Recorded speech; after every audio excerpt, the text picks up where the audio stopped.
siya, magiging 8:20. And ang last na port na hinahanap natin is 9:40. So, yung port jeepney ay umalis noong 9:40 a.m. Next is problem 10. Travel planning multi-leg journey. A business traveler has a layover in Hong Kong 8 ahead before planning to Dubai 4 ahead. The flight from Hong Kong departs at 1 a.m. Hong Kong time, and the flight duration is 9 hours and 20 minutes. What is the arrival time in Dubai? So, yung given natin dito is yung Hong Kong, which is 8 ahead nga siya, tapos yung Dubai 4 ahead.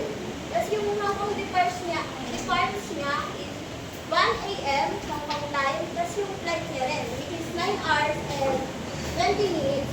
Yung solution natin, unahin muna natin yung arrival time. It is 1 a.m. Hong Kong time plus 9 hours equals 10. So, may natitira pang 20 minutes. So, press natin yun. Plus 20 minutes equals 10:20 Hong Kong time. Next is, i-convert naman natin yung time sa Hong Kong papunta sa Dubai. So, yung kunin natin yung ahead nila. Dahil para sila ahead, i-minus natin sila.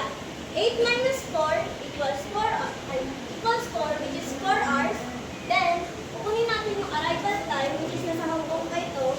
So, 10:20 a.m. Hong Kong time minus 4 hours, magiging Dubai na siya. So, 6:20 a.m. So, yung dumating siya sa Dubai is